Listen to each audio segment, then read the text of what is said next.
আসসালামু আলাইকুম। আপনি কি আপনার ফ্রিজ নিয়ে সমস্যায় আছেন, যেমন খাবারে বাজে গন্ধ কিংবা ফ্রিজ দিয়ে পানি পড়ে?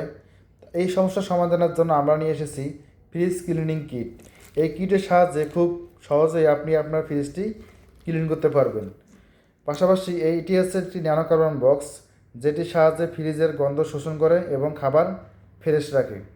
আর এগুলো হচ্ছে ফ্রিজ ক্লিনিং কিট, যেমন সিরিজ, ব্রাশ, পাইপ, চামচ।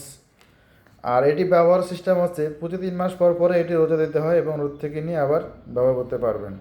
তো আপনি এই কাজগুলো নিজেই কীভাবে করবেন চলুন দেখি। তো প্রথমে আমরা এই ফ্রিজের পাওয়ারটি অফ করে নেব।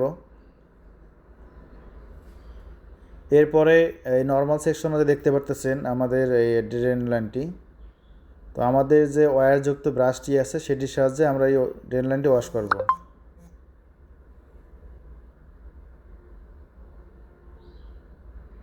এটি হচ্ছে আমাদের ওয়্যারযুক্ত ব্রাশ। এখন আমি ওয়াশ করতেছি ড্রেন লাইনটি। আপনি দেখতে পাচ্ছেন কি পরিমাণ ময়লা।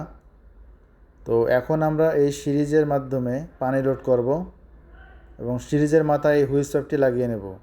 এই হুইস পাইপের সাহায্যে আমাদের ড্রেন লাইনে পানি দেব এবং হুইস পাইপটি ড্রেনের শেষ মাথা বরাবর পৌঁছিয়ে দেব, যাতে ময়লা পানিগুলো আবার বের করে নিয়ে আসতে পারি। এই দেখতে পাচ্ছেন কি পরিমাণ ময়লা। হুইস পাইপটা যদি ময়লা পানি সঠিকভাবে না আসে তাহলে পিছনে পাইপটি পজিশনে বসাতে হবে। আর এটি হচ্ছে ক্যাপ, আমরা এখানে বসিয়ে দিলাম। আর এটি হচ্ছে ন্যানো কার্বন বক্স, যেটি এই ফ্রিজে নর্মাল সেকশনে রেখে দেব, যাতে গন্ধ শোষণ করে এবং খাবার ফ্রেশ রাখে। আর এই চামচের সাহায্যে আমরা ডিপ সেকশনে বরফগুলো ক্লিন করে নেব